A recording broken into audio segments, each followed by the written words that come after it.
I've been looking at this for sort of 7 years now. So I think, yes, there is a conspiracy within conspiracy, if you like, if you want to call it that. I'll just use a little sort of pictorial example here. Now, this is a nice picture, isn't it? Some of you may have seen this before, and you think, oh, that's quite an interesting picture, quite artsy-fartsy, next to a lake, couple embracing one another. You know, somewhat frigid scene perhaps, but quite interesting nevertheless. So what I'm going to show you is what is embedded in that picture. Once you saw it, you'll remember it.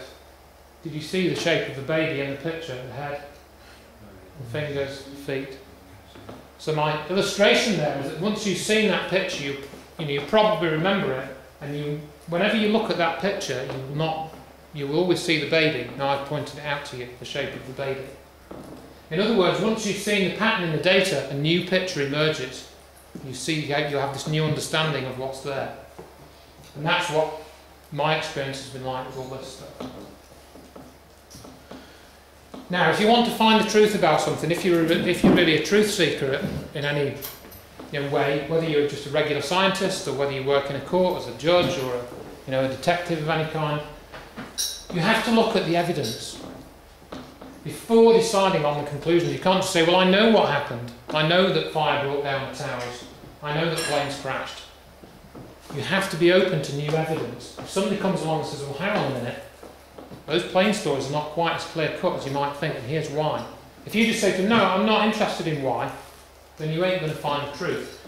Court cases, investigations, etc. are sometimes reopened and appeals are initiated when new evidence comes to light. And presumably you're all in this room because you had some curiosity, you came across something, you thought, hang on a minute, that's not right. I have to go and look at this again. So, that's what I'm talking about. I'm not going to read all this slide out, but basically we've got to look carefully at the evidence. Now, my work as a software engineer involved dealing with a lot of detail. Right? If I wanted to get my program working, I had to look at it for hours sometimes to find out where this little tiny mistake was, which might have been just one character that was incorrect, or one small term. So I'm used to working with a lot of detail. But also looking at the evidence, you've got to look at who's presenting it, and you've got to look at they might be putting spin on it. I might be spinning this evidence to try and convince you of something. And you should be wary of that. Who is this guy? What's his background? You should be looking at that kind of thing as much as you can. What's his motivation? So you should be looking at those sorts of things and trying to find that out if it's really important stuff. If it's not important, you don't need to worry about it. Now, you can always watch carefully for instances of people attacking the messenger rather than the data. So I'm going to give you some data, right? But I've been attacked for giving people this data. I was talking about a little bit about this to Wayne in one example. I'm going to give you some examples of that as we go through this. And you can look for inconsistent or false statements. And you can sometimes detect when people are outright lying. And again, I've got a couple of examples of that. Threatening behaviour as well. That's another key one. But what I'm going to show you here is a lot of the photographs from Dr. Judy Wood's collection. Now, Dr. Judy Wood, she's a former professor of mechanical engineering. She's looked at a collection of over 40,000 pictures from the World Trade Center, approximately over the last few years, and video, and this sort of thing. She's looked at the NIST archives, FEMA archives, all kinds of public records, and she's worked out what happened. All right? So that's what most of this is based on. I'm kind of like summarising what some of she's researched and sort of what I found in relation to that. So some people think, for example, that NIST have kept all the interesting photos and videos about 9/11. I've heard people like Steve Jones say this on 1 or 2 occasions, and they've kept them classified. This isn't true. There's plenty in the public domain to work out what happened. You've just got to look at it. Got to look for it. Now, going back to what I did, I woke up in 2004. I organised a small film show, George Humphrey's film 9/11 The Great Illusion, in my local area. I wrote letters to MPs a couple of times, generally a waste of time, including yourself probably. And I saw Jimmy Walter and William Rodriguez in May 2005 in London. I organised an event for David Cherry and Annie Mashon to speak out in Derby in December 2005. I hired one of the local cinemas. We got 120 people, showed the Loose Change film. And then one of the main things which comes into the book that I wrote, I joined Scholars for 9/11 Truth. Because of my involvement with the Open University, that was part of the reason why I was invited to join Scholars for 9/11 Truth. And that was in December 2005. I organised a 2 William Rodriguez events in February 2007, a few sort of local radio appearances and things like that. I'm giving out thousands of DVDs and leaflets and stuff like that. Okay, just to know, I don't speak for Dr. Judy Wood. I'm going to show you some of the stuff that she sort of put together, but I don't speak for her. She may disagree with some of what I say. You know, I may make slight mistakes in some of what I've said, and this sort of thing. So these people like Rosalie Grable, Morgan Reynolds, and a few other people that have collected some of this evidence, they stood by it, they presented it, and I've kind of just, you know, some of it is in this presentation, some of it is my own research. Okay, but before 9/11, there were plans, apparently afoot, to do something like 9/11. You may have been made familiar with this document, the PNAC document, Rebuilding America's Defences. On page 2, PNAC is a project to promote American global leadership. On page 63 it says, the process of transformation of the US military, even if it brings revolutionary change, is likely to be a long one, absent some catastrophic and catalysing event like New Pearl Harbor. People familiar with that? Have they heard of this? Yeah? Yeah, a few nods. Okay. And then the people talk about Operation Northwoods, about this. They were going to send up a plane and then shoot it down, blame it on the kilo, and this sort of thing.